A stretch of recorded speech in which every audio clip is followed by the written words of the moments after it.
Garden ಸಿಟಿಯಲ್ಲಿ ಕಸದ ಸಮಸ್ಯೆ ಹೆಚ್ಚಾದ ಹಿನ್ನೆಲೆಯಲ್ಲಿ ಮತ್ತೆ ಹಳೆ ಮಾದರಿ ವ್ಯವಸ್ಥೆಯ ಮೊರೆ ಹೋಗ್ತಾ ಇದೆ ಜಿಬಿಎ.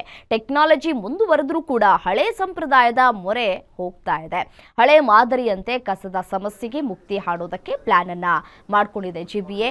ಹಲವು ಕಡೆಗಳಲ್ಲಿ ಕಸದ ಕಿಯೋಸ್ಕ್ ನಿರ್ಮಾಣಕ್ಕೆ ಪ್ಲಾನ್ ಅನ್ನ ಮಾಡಿಕೊಂಡಿದೆ. ಕಿಯೋಸ್ ನಿರ್ಮಿಸಿ ಕಸ ಎಸೆಯುವ ಪ್ರಕ್ರಿಯೆಗೆ ಬ್ರೇಕ್ ಅನ್ನ ಹಾಕಲಾಗ್ತಾ ಇದೆ. ಪ್ರತಿದಿನ ಬಂದರೂ ಕೂಡ ಆಟೋಗೆ ಕಸ ನೀಡ್ತಾ ಇಲ್ಲ ಜನ. ಬೆಳಗ್ಗೆ ಕೆಲಸಕ್ಕೆ ಹೋಗುವಾಗ ಕಂಡಲ್ಲಿ ಕಸವನ್ನ ಸುರಿತಾ ಇದ್ದಾರೆ. ಕೆಲಸಕ್ಕೆ ಹೋಗುವವರು ಬೆಳಗಿನ ಜಾವ ಎಲ್ಲಂದರಲ್ಲಿ ಕಸವನ್ನ ಸುರಿತಾ ಇರುವಂತಹ ಹಿನ್ನೆಲೆಯಲ್ಲಿ ಹಳೆ ಮಾದರಿಯ ಮೊರೆ ಹೋಗ್ತಾ ಇದೆ. ಇದಕ್ಕೆ ಬ್ರೇಕ್ ಹಾಕಬೇಕು ಅಂತ ಹೇಳಿ ಹಳೆ ಸಂಪ್ರದಾಯಕ್ಕೆ ಜಿಬಿಎ ಮುಂದಾಗ್ತಾ ಇದೆ. ಹೊಸ ಯೋಜನೆಗೆ ಲಕ್ಷ ಹಣ ವ್ಯಯಿಸೋದಕ್ಕೆ ಇದೀಗ ಜಿಬಿಎ ಮುಂದಾಗಿದೆ.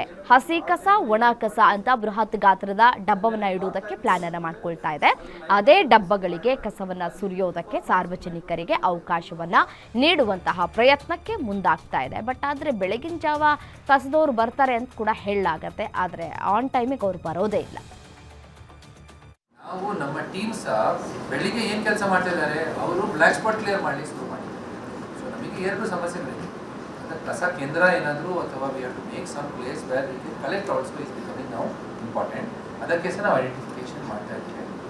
ವೇರ್ ವಿ ಕ್ಯಾನ್ ಕಲೆಕ್ಟ್ ಜನ ಹಾಕ್ಬಿಟ್ಟು ಅಲ್ಲಿ ಸಹ ಕಲೆಕ್ಟ್ ಮಾಡಲಿಕ್ಕೆ ಇಲ್ಲಿ ಬ್ಲ್ಯಾಕ್ ಸ್ಪಾಟ್ ಪಕ್ಕದಲ್ಲಿ ಅಥವಾ ಬೇರೆ ಸಾರ್ವಜನಿಕ ವ್ಯವಸ್ಥೆ ಮಾಡಲಿಕ್ಕೆ ವ್ಯವಸ್ಥೆ ಇದ್ದರೆ ಖಂಡಿತ ಮಾಡ್ತೀವಿ. ಆದರೂ ಸಹ we have to ensure that people also are provided the facility. We will definitely provide. ನಾವು ನಮ್ಮ ಟೀಮ್ಸ್ ಬೆಳಿಗ್ಗೆ ಏನು ಕೆಲಸ ಮಾಡ್ತಿದ್ದಾರೆ ಅವರು ಬ್ಲ್ಯಾಕ್ ಸ್ಪಾಟ್ ಕ್ಲಿಯರ್ ಮಾಡಲಿ ಶುರು ಮಾಡಿದ್ದಾರೆ. ಸೊ ನಮಗೆ ಎರಡು ಸಮಸ್ಯೆಗಳಿದೆ. ಅಂದರೆ ಕಸ ಕೇಂದ್ರ ಏನಾದರೂ ಅಥವಾ we have to make some place where we can collect also is becoming ನಾವು ಇಂಪಾರ್ಟೆಂಟ್. ಅದಕ್ಕೆ ಸಹ ನಾವು ಐಡೆಂಟಿಫಿಕೇಶನ್ ಮಾಡ್ತಾ ಇದ್ದೀವಿ. Wear we can